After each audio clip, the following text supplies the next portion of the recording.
好，Hello，大家好。多謝大家今日又嚟到我哋嘅 Stashaway 理財達人系列啦。咁係我哋嘅理財達人系列嘅第二課嚟嘅。如果大家上一課未睇咧，或者想重溫嘅話咧，可以去翻我哋 YouTube 上面，咁會有嗰個上一次嘅課堂嘅 recording 嘅。預告一下啦，我哋下個禮拜三咧，同樣時間咧，有我哋呢個理財達人系列嘅最後一課，咁就會講一啲關於另類投資嘅一啲 topic 嘅。咁事不宜遲，我哋就今日去開始我哋呢一個嘅第二個嘅課堂啦。咁今日我哋嘅主題咧就係想同大家去講解一下啦，點樣用自選 ETF 去做一個靈活咁樣去砌出一個核心同埋衛星嘅投資策略嘅。首先啦，少少免責聲明先。係啦，咁我亦都介紹下我自己啦。咁上一堂大家都見到我噶啦，咁我就係 Angel，係我哋 Stashaway 嘅理財顧問嚟嘅。咁我喺 Stashaway 嘅職責咧，其實主要就係同我哋嘅客人咧一對一咁樣去對話，了解佢哋嘅個人投資需要同埋目標，然之後去俾一啲即係精準嘅一啲投資建議佢哋嘅。咁係啦，咁事不宜遲，我哋就因為今日嘅內容好多，咁我就即刻今日嘅節奏會快少少嘅。咁我哋今日嘅流程亦都係咁樣啦。首先去介紹下 Stashaway，然之後咧同大家簡介一下咩係 ETF，跟住咧就會係第三、第四就係我哋重頭戲啦。咁就會去講點樣用我哋 ETF 啦，去建立核心同埋衛星嘅投資策略。咁最後咧，我哋大約最尾嘅10分鐘左右啦，咁會用我嘅手機 app 去為大家做一個Stashaway app 嘅演示嘅。咁可能如果在座各位已經有開始用 Stashaway app 嘅，或者其實未開始，或者想了解下其實容唔容易做㗎？即係啲用 app 做投資方唔方便㗎？咁就可以係stay tuned 去最尾嘅10分鐘，咁就會係一個好詳細嘅講解嘅。咁最後就會有 Q&A 啦。咁好似之前咁樣，大家如果有問題嘅話咧，咁就直接喺我哋嘅下面Zoom 下面有個 Q&A box 嘅，直接打你嘅問題，咁我哋可以現場解答。好，咁Stashaway 啦，咁其實我哋咧，去定位我哋自己係一個digital 嘅 wealth management，咁我哋係希望為大家去做到一個一站式嘅財富管理嘅。咁我哋核心價值咧，包括以下呢幾種啦。咁首先首先投資以前大家會覺得好複雜嘅，要自己揀股啊，或者係要去做功課睇下市場上有啲咩嘅。咁我哋其實咧 Stashaway 就為大家去化繁為簡。咁你喺個 app 上面好簡單，開咗10分鐘去開一個戶，咁撳幾個掣，咁其實就可以自動投資全球嘅 ETF 組合噶啦。我哋嘅投資組合咧係會有我哋嘅專業團隊管理啦，包括 Stashaway 同埋 BlackRock。咁我哋咧主要嘅一個旗艦產品咧就會用我哋嘅獨家智能投資框架 ERA 去幫大家做一個機構級嘅資產配置策略嘅，咁為大家去做一個長線嘅一個投資嘅配置咁樣啦。跟住第三咧就係我哋其實受好多客戶嘅信賴嘅。咁我哋喺亞洲同埋中東北非咧，我哋其實已經管理超過10億美元嘅資產噶啦。對於我哋客人嚟講咧，其實用 Stashaway 最好嘅一個點咧，就係首先佢哋係好低收費啦，亦都冇好高嘅門檻嘅。咁首先我哋係零認購費啦，咁然之後大家嘅投資咧，其實係冇minimum，亦都冇 maximum 嘅。我哋只係會收一個年度嘅管理費，咁就會係 start from 0.8到0.2% 嘅。收費清晰透明啦，亦都冇其他嘅隱藏收費嘅。咁最後啦，就係大家想知道Stashaway，咁我哋可以俾投資建議你，或者係我哋有自主管理嘅一啲投資組合。咁我哋拎咩牌㗎？咁首先我哋香港咧，我哋就會係證監會持牌嘅，拎149牌。咁亦都係大家去投資嘅金錢啦，其實同我哋公司嘅營運資金係完全分開存放嘅。咁所以咧，可以確保大家客戶投資嘅資金咧係可以安全咁樣託管喺我哋嘅custodian bank 上面啦。咁我哋會用 HSBC 同埋 Citibank 嘅。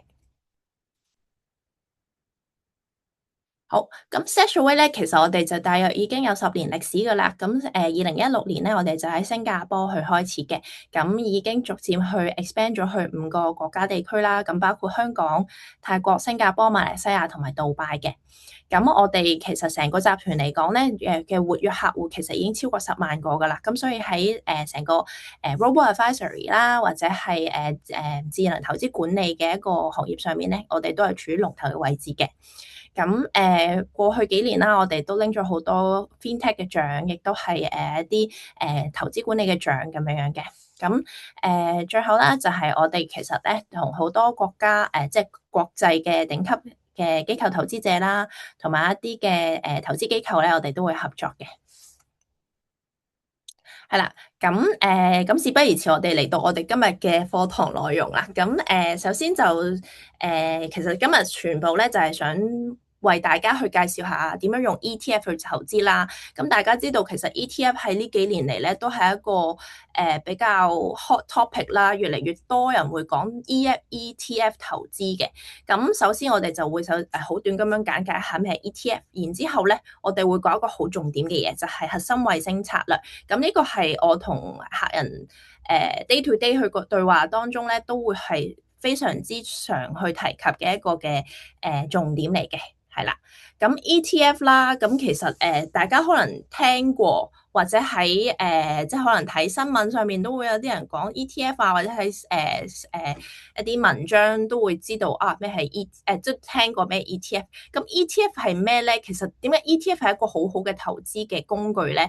係因為你淨係買一隻證券啦，即係嗰隻證券就叫做 即係Exchange Traded Fund 啦。咁然之後咧，你就可以買賣一籃子股票或者資產嘅。咁有時ETF 大家會覺得啊，係咪淨係股票 ETF 啊，定係有其他嘢？咁其實唔其實就包括好多唔同類型嘅資產嘅。咁純粹咧就係即係將佢將一個即係成個指數啦，或者係相對應嘅資產啦，佢擺落成一個籃入邊。咁其實咧你一買咧就已經買晒全部underlying 嘅嘢㗎啦。咁其實 ETF 咧，佢係一部分啦，有一個股票嘅優點啦，亦都一部分有共同基金嘅優點嘅。咁首先股票啦，大家可能喺香港入邊即係香港呢個環境，大家都會可能中意去講下股票嘅。咁其實股票咧，佢個優點咧就係在於佢喺交易市場。交易嘅時段內咧，你可以盡情咁買賣啦，可以 intraday 買賣啦，實時價格咁買賣，咁唔需要等嘅，即係會係比較適合大家快進快出啦，即係有咁嘅機會俾大家去快進快出啦。咁但係股票嘅投資上面咧，其實大家可能會需要多少少嘅由投資優勢啦，或者市場知識，譬如你好熟悉嗰個嘅國家，或者好熟悉嗰個嘅行業，甚至係嗰間公司嘅。係啦，咁至於我哋另外一啲嘅即係比較傳統嘅一啲投資就叫做共同基金啦。咁可能大家喺銀行啊或者喺保險公司都會買過嘅。咁佢個好處咧，其實就係都係一籃子嘅證券啦。咁所以你買一樣嘢咧，就可以分散到唔同嘅風險啦。咁亦都咧比較在於咧，就係要去睇嗰個基金經理咧，佢個管理嘅能力係叻唔叻咁樣啦？咁但係佢唔好處咧，就係佢一般可能交易嘅時間咧，會比較慢少少嘅，反應慢少少嘅，一日只可以交易一次嘅，咁甚至可能透過平台嘅話，咁可能佢仲係2-3個工作天先會可能幫你完成到嘅。咁同埋佢個費用相對嚟講會比較高啦，有好多唔同名目嘅費用，咁譬如認購費啊、轉換費啊、贖回費啊等等等等。咁而 ETF 咧就係喺呢兩者當中咧有即係各取其優咁樣啦。咁佢咧首先係好多元化啦，因為佢係一籃子嘅證券啦。咁同埋咧，佢比起共同基金嚟講咧，咁佢就會係成本比較低少少嘅。咁一般嚟講，佢ETF 嗰個嘅費用咧，我哋叫做 expense ratio 啦。咁其實一般嚟講都唔會超，即係即係一啲被動式嘅基金，佢都唔會超過0.2% 左右嘅，係啦。咁但係咧 ETF 咧都會有好多唔同嘅種類嘅，咁你大家可以喺自己投資組合入邊咧去靈活配置唔同嘅。咁其實呢度就講晒啦。咁其實就會佢嘅分別咧就可能係啲投資風格啦。咁有啲 ETF 佢就會可能係 focus 喺啲增長型，有啲係即係價值型嘅，有啲係大型股，有啲係小型股咁樣樣啦。咁大家可能比較熟悉嘅咧，就會係啲叫做VO 或者 SPY 嘅一啲嘅ETF 啦，應該大家會聽講噶啦。咁就係一啲指數追蹤嘅一啲嘅 ETF 嘅。咁我可以咁講，其實指數追蹤嘅 ETF 咧喺成個嘅投資市場或者我哋個人投資者入邊咧，其實就比較受歡迎嘅，因為佢係一個比較簡單同埋直接，同埋大家都係好容易去理解嘅一樣嘢嚟嘅。咁至於咁相反啦，如果唔係被動式嘅一啲 ETF 咧，咁就會有啲主動管理嘅 ETF 啦。咁咧嗰啲主動管理嘅 ETF 咧，一般嚟講可能嗰個收會費會比較高少少嘅。咁因為佢哋可能會聘請一啲可能明星嘅基金經理，咁佢希望去跑贏個大市嘅。咁佢哋都會有自己嘅一啲investment 嘅algorithm 啊，自己 investment 嘅取態咁樣樣啦。咁同埋啦，第四樣啦，就係大宗商品啦。咁我諗上年咧，就係大家都會好即係好 hot topic，大家都會去追蹤嘅一樣嘢，就係黃金啦。黃金喺24-25年咧，的確係一個好好嘅回報嘅表現嚟嘅。咁所以其實我哋如果唔想買直接實體黃金嘅，其實都可以透過 ETF 去買一啲大宗商品。咁啊，包括貴金屬啊、一啲化工啊，或者係一啲食品嘅一啲嘅ETF 都有嘅。咁第五個啦，咁就係一啲反向嘅 ETF，咁就係可能大家會聽講就係一啲叫做 SQQQ 咁樣嘅 ETF 啦。咁其實佢哋咧就係希望去追蹤嗰個指數，但係以反向嘅形式去追蹤嘅。咁一般嚟講，大家如果喺自己投資組合配置呢啲 ETF 咧，一般嚟講都係做 hedging 嘅，即係可能我啲長倉，即係我啲長倉其實我繼續 hold 嘅，但係我可能 expect 有一個回調，咁我就可能攞一啲反向嘅 ETF 做一個 hedging 咁樣樣。咁最後就係行業啦。咁呢啲行業咧，佢就會為大家去行業嘅 ETF 咧，為大家去提供一啲特定嘅行業嘅投資機會啦，包括金融啊、製藥科技等等等等嘅。咁其實咧喺市面上，即係首先種類都已經有好多個啦，都要有6個啦。咁其實咧喺市面上嘅 ETF 咧，交易嘅 ETF 更加多，有成3000幾隻嘅。咁至於其實我哋 StashAway 咧，係啦。咁其實我呢度舉啲例子啦，咁就係其實香港嘅投資者比較受歡迎嘅，即係喺投資者當中比較受歡迎嘅 ETF 咧，咁就包括以下呢啲啦。咁 SPY、TYT、TLT、GLD 同埋盈富基金等等。咁其實點解舉呢啲例子咧？就係想俾大家知道，其實呢啲唔同嘅 ETF 咧，佢追蹤嘅資產類別都會有唔一樣嘅。咁包括有啲係股票啦，有啲係固定收入，有啲黃金等等。咁佢哋亦都會有各自嘅追蹤標的嘅。咁我最想去即係提一提大家去即係揀 ETF 嘅情況底下咧，有啲咩要留意嘅？其實首先咧就係要知道佢每日嘅即係個平均嘅成交量啦，流動性高唔高？咁一般嚟講，我哋揀 ETF 流動性越高越好，因為佢可能係你每日嘅買賣價差咧會比較低少少。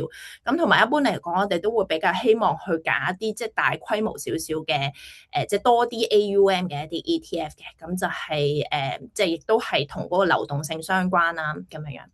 咁其實大家見到話其實我揀 ETF 咧，即係我揀 SPY 買咗S&P 標普500，好似買咗500隻咁樣樣。咁其實大家留意翻，其實全部都係股票嘅。咁喺大家自己嘅投資配置入邊咧，咁就即係上一堂都講過啦。咁就係呢個分散化咧，就唔係話我揀咗一隻 ETF S&P 500有500隻股票就已經夠分散嘅。我哋係比較要注重一個資產配置嘅。咁如果大家想再重溫翻上一次嘅概念咧，都可以睇翻 YouTube 嘅。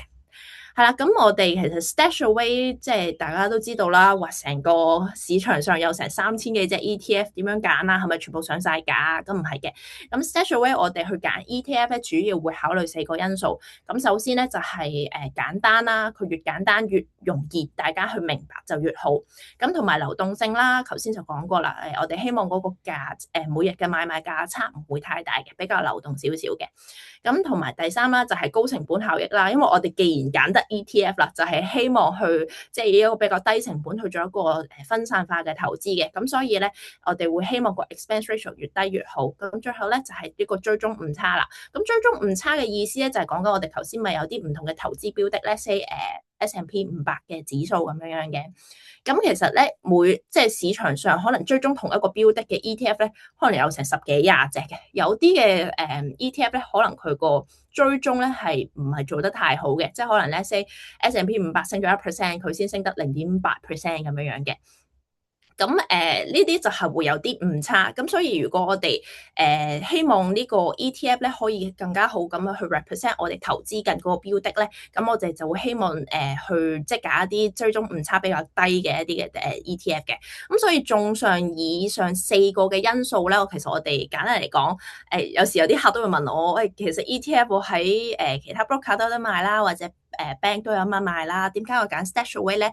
咁其實 StashAway 咧就係幫大家去用呢個四個準則，幫大家去做咗功課，咁就可以慳翻大家嘅時間，唔使話上網要揾好多資料啊咁樣樣。咁呢個就係我哋去幫大家做咗 due diligence 嘅一樣嘢嘅。係啦，咁就講到 ETF，我哋去建立一個核心衛星嘅投資策略啦。咁其實核心衛星投資策略咧，係我哋個人投資者去做一個長期財富建立嚟講咧，非常緊要嘅。咁其實呢個概念咧，其實就都唔係話 StashAway 係 invent 出嚟嘅。其實喺成個財富管理嘅行業入邊咧，我哋都會好常去講呢一個嘅概念嘅。咁其實我哋投資入邊啦，let's say 我哋可能每個月會有一啲流動現金啦，或者我哋而家其實可能已經有啲有啲客同我講話其實我擺咗喺 cash 喺度，我又從來冇投資過，點樣去配置咧？咁一般嚟講，我哋就會建議由70%到80%咧，就擺入你個核心嘅組合啦。咁而剩下嘅20%到30%咧，就擺落你嘅衛星嘅投資組合。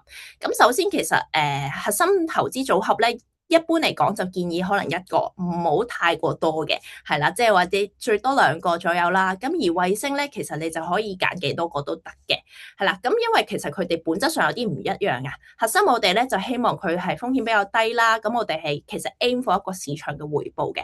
咁首先佢最重要就係佢會夠分散啦，同埋第二樣嘢係被動式嘅。咁因為我哋核心講到明最 core 嗰樣嘢就係希望我哋唔需要成日望住佢嘅。咁其實簡簡單單跟住嗰個市場回報，咁就已經唔錯噶啦。咁至於衛星咧，就其實就係大家可以有去揀自己比較喜歡嘅一啲投資嘅標的啦。咁係希望可以攞到一個有潛力嘅跑贏大市嘅一個機會嘅。咁大家喺衛星嘅投資組合上面咧，可能可以去揀一啲比較高風險少少嘅取態。咁如果你話我唔係一個高風險嘅人嚟嘅，我中意揀翻啲穩穩陣陣嘅都可以嘅。咁可能揀一啲被動收入、固定收入等等咁樣樣。咁簡單嚟講，其實衛星嘅投資組合就係俾大家去表示你自己嘅一個 investment feel， 你中意揀啲咩就揀啲咩咁樣樣嘅。咁所以其實核心嘅衛星嘅投資組合咧，咁你可以揀到3到4個啦，或者甚至更多都好嘅。咁不過就係睇翻大家自己嘅精力，話因為呢啲衛星嘅投資組合咧，需要大家去主動去管理嘅，主動去睇下依一個行業環境點樣樣啊，或者係依家嘅大環境適唔適合投資呢啲咁嘅嘢咁樣樣。係啦，咁核心投資組合啦，咁核心投資組合咧，其實有唔同嘅選擇嘅喺我哋 StashAway 上面。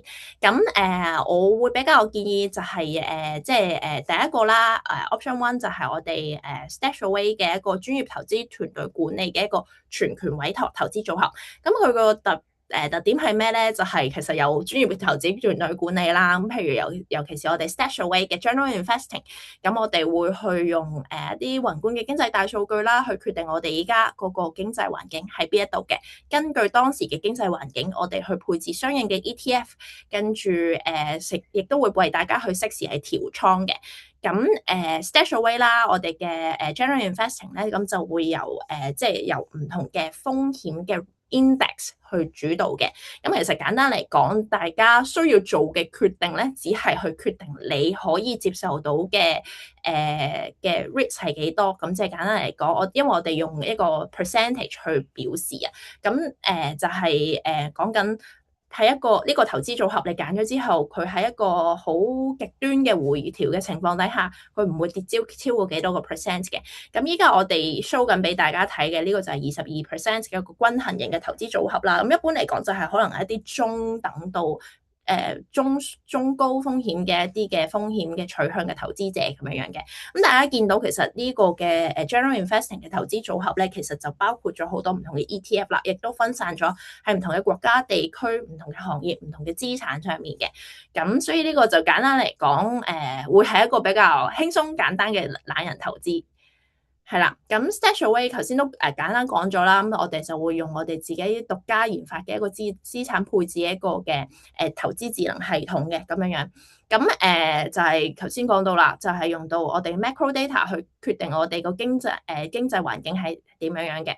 咁其實我哋依家現在嘅經濟環境咧，就係一個通脹型嘅經濟增長等等嘅嘅環境底下嘅，咁所以其實雖然我哋嘅通脹都 keep 住係降溫啦，即係 keep 住係相對一個比相對高少少啦，咁但係其實經濟仍然係繼續增長緊嘅，仍然係健康嘅。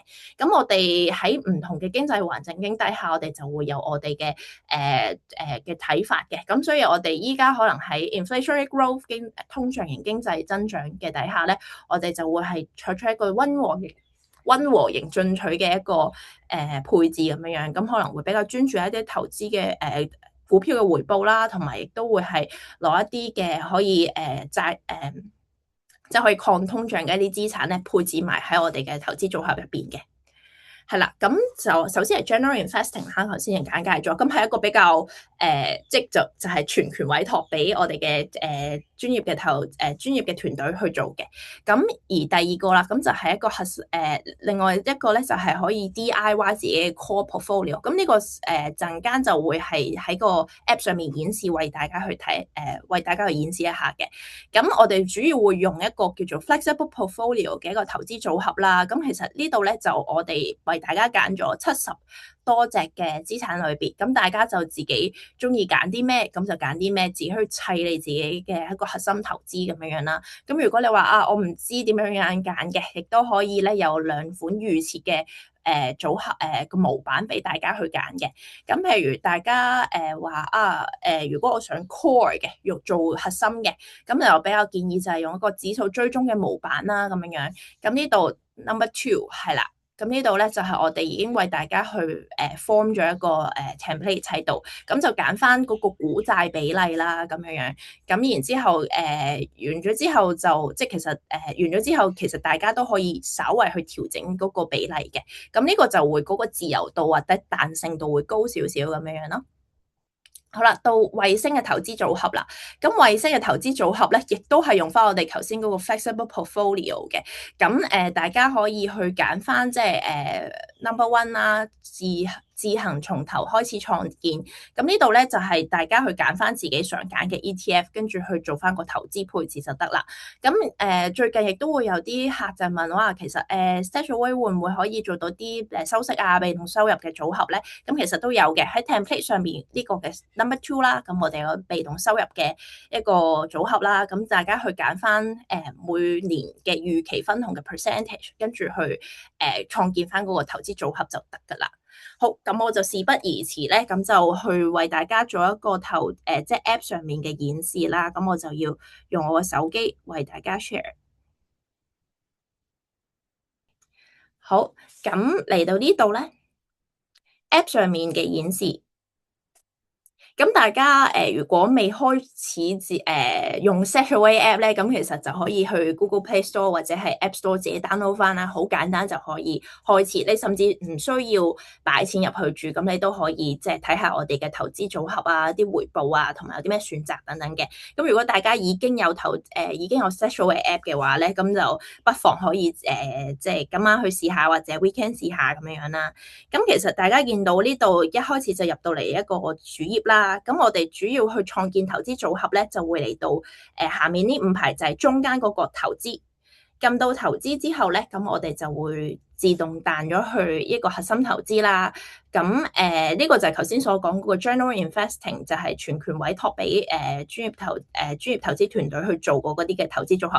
咁如果你話啊，我唔想自己試下去揀自己嘅 ETF 嘅，去到呢度自行管理。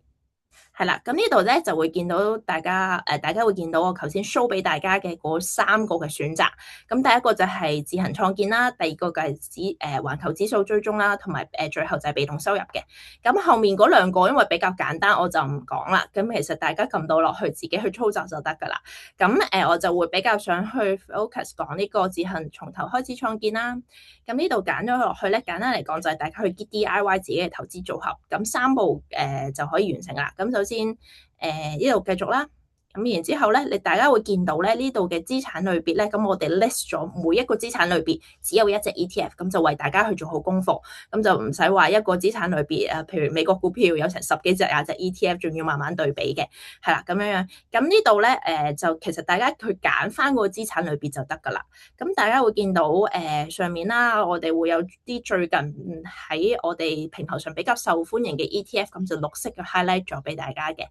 咁如果你話啊，我如果逐個碌落去睇比較麻煩。咁雖然其實嗰個界面都好簡單，咁佢就係一個大嘅資產類別，樓下你會見到有更加多細分嘅資產類別。咁譬如企業債券，或者可能我 show 一啲大家會再常見少少，即係可能全球股票啊、國際股票等等。咁呢度我哋就分咗一啲再細分少少嘅類別嘅。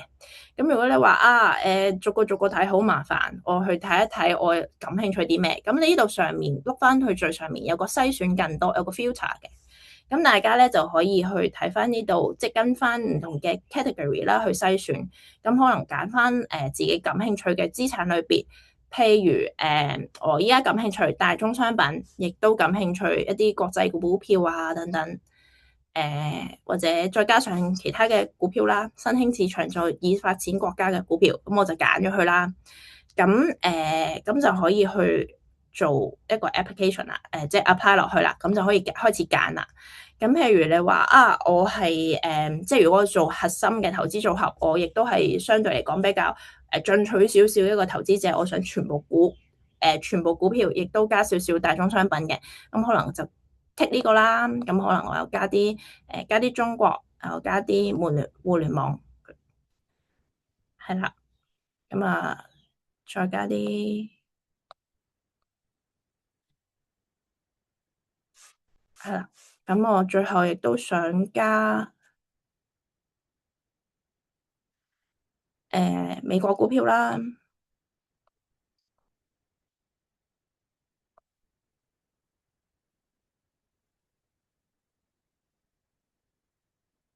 係啦，咁呢度美國股票，咁我就揀S&P 500，再加啲 Nasdaq 咁樣。咁其實就簡單嚟講，就好似食車仔麵自己點餸咁樣嘅啫，好簡單嘅。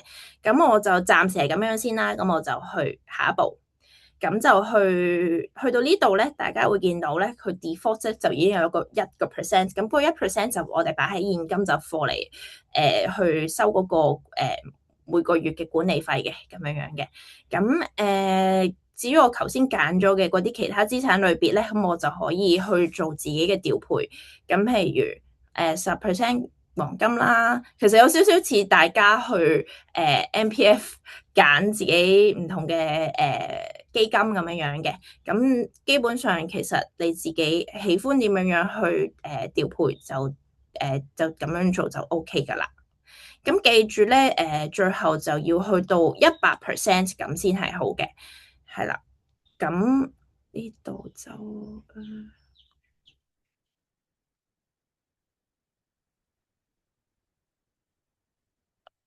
係啦，14，咁呢個一半一半咁樣啦。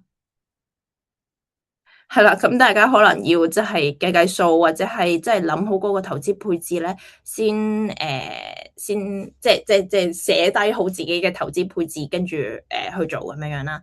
咁其實好簡單，咁我呢個建立我自己嘅核心投資咁樣，咁我就擺咗個 percentage 之後啦，咁佢就會大約去提示我嗰個風險水平。咁因為我呢個就基本上係股票比較多啦，咁佢就話我係極致進取型嘅。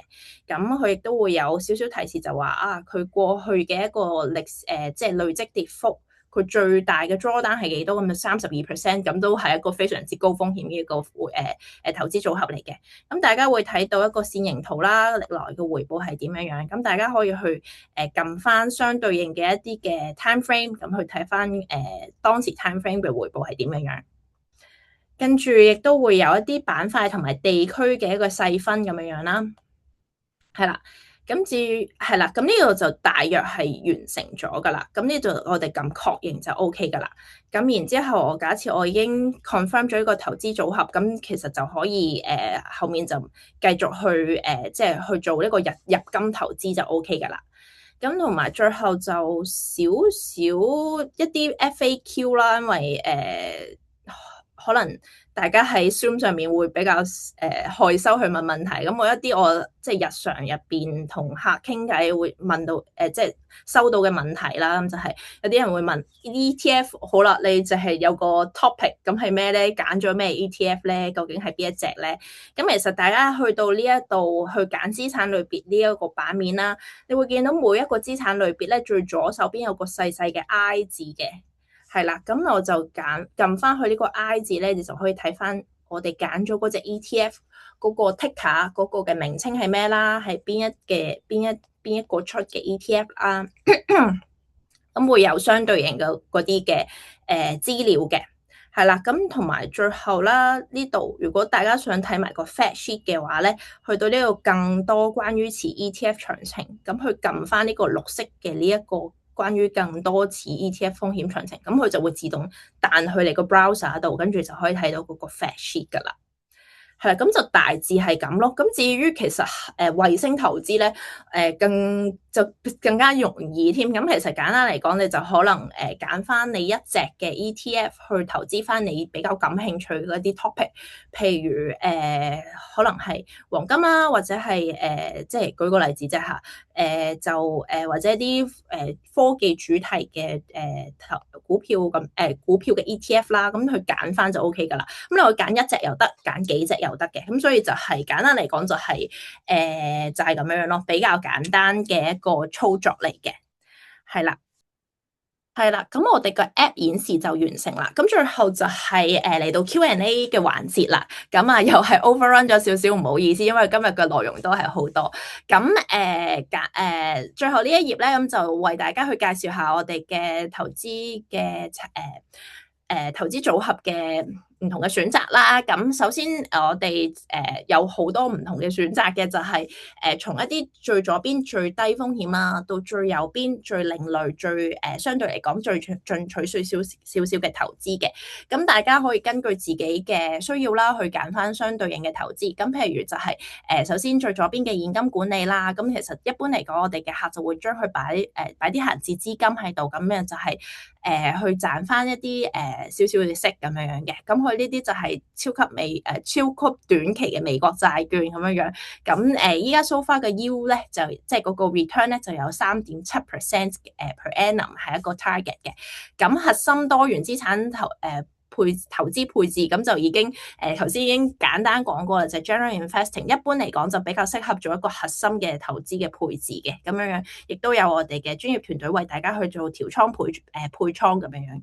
咁至於衛星配置咧，頭先就講過啦，除咗用我哋嘅息砌自主組合 fixed flexible portfolio 自己揀 ETF 之外咧，咁我哋亦都有個叫做未來投資組合。咁其實呢個就係由我哋 StashAway 去為大家創建咗一個投資組合，咁就喺唔同嘅主題上面嘅，咁就係包括互聯網啦，ESG 即係 Green Tech 啦，跟住醫療醫藥啦，同埋就係 consumer tech 等等嘅，係啦。咁咁呢啲就可以為大家即係去做衛星配置嘅時候去考慮啦。咁最後就係一個另類投資啦。咁另類投資我哋下個禮拜會講嘅。咁呢啲就係開放俾即係一啲professional investor 嘅嗰啲投資嚟嘅。咁我哋 so far 就會有私募信貸、私募股權、私募基建、對沖基金同埋私募獨角獸嘅。咁如果大家好感興趣嘅，想知道發生咩事嘅，下個禮拜就 stay tuned 啦。咁最後咧就係建議大家啦，就係 scan 呢個 QR code 去 download 我哋嘅 app，咁就可以有更加多資訊可以睇到嘅，或者大家可以 explore 下適合自己嘅投資咁樣樣啦。跟住好啦，咁就睇下大家有冇問題先。咁唔使怕醜嘅，喺下面嗰個Zoom 下面有個 Q&A box，咁就直接打問題就 OK 噶啦。咁我等1分鐘左右啦，睇下有冇問題。咁同時間啦，咁我哋今日嗰個課堂完咗之後咧，我哋會 send 翻個 recording 俾大家嘅。咁就大家留意翻你哋喺 Luma register 嗰個 email，咁嗰個 mailbox，咁我哋就會 send 翻個recording 俾大家 YouTube 嘅 recording 俾大家。咁同時咧，如果你哋想有問題問嘅，可以覆翻個 email，或者我會有喺個 email 上面會有一條 meeting link，咁就俾大家去book 個時間。如果你想了解下 StashAway 嘅投資，或者想討論下自己現有嘅投資，咁都歡迎去覆翻個 email 或者 book 個時間啦。好，見到 Andy 問咗個問題，點樣可以俾多啲信心還未投資嘅人去用你哋嘅服務？呢個真係一個好好問題，好似啲面試問題咁樣樣。其實我覺得首先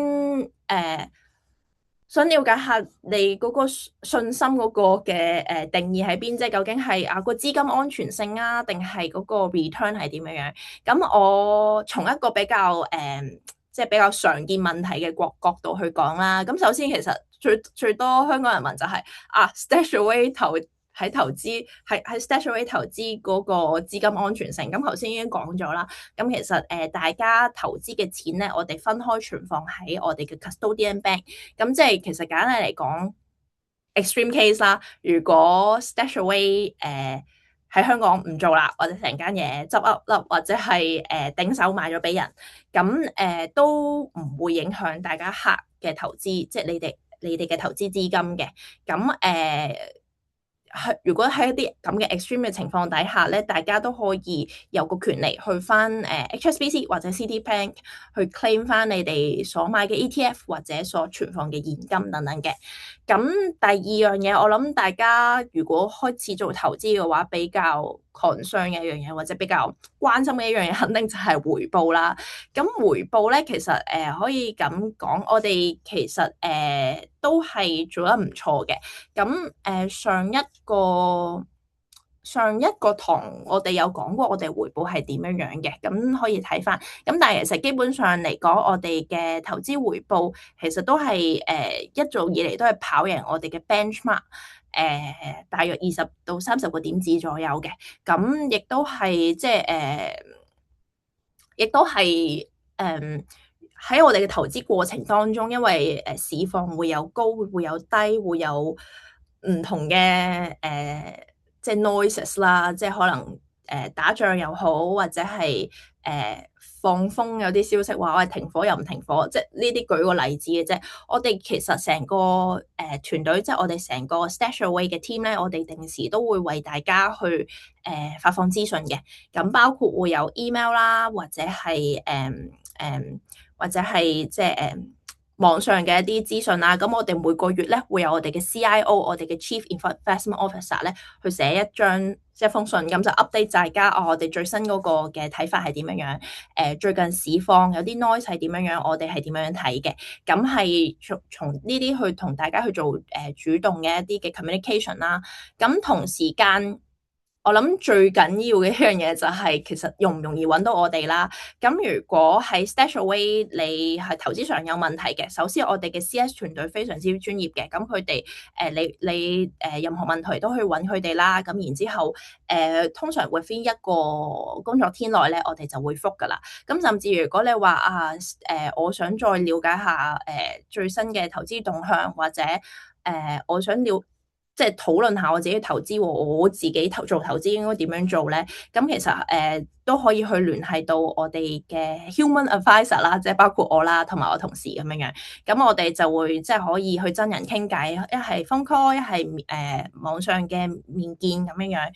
咁因為即係始終 digital wealth management 或者係透過個 app 嘅投資 investment 咧，可能大家最 concern 就係好似摸唔到啊，即係喂係咪即係好似我所有嘢都係喺個 app 上面做啊咁樣？咁其實唔係嘅，我哋都會有真人嘅團隊去 support 嘅，咁包括我哋 CS team 同埋我哋呢啲理財顧問嘅 team 咁樣樣咯。咁希望可以解答到你嘅問題啦，從三個維度去解答。好，咁我再等多大約30秒啦，睇下有冇人想問問題。咁如果冇嘅話咧，咁就大家去 stay tune 下個禮拜嘅課堂咁樣樣。好。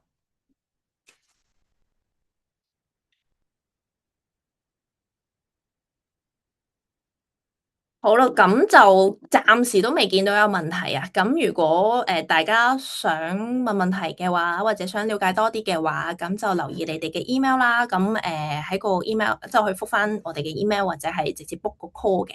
好，咁我哋下個禮拜再見，多謝大家，拜拜。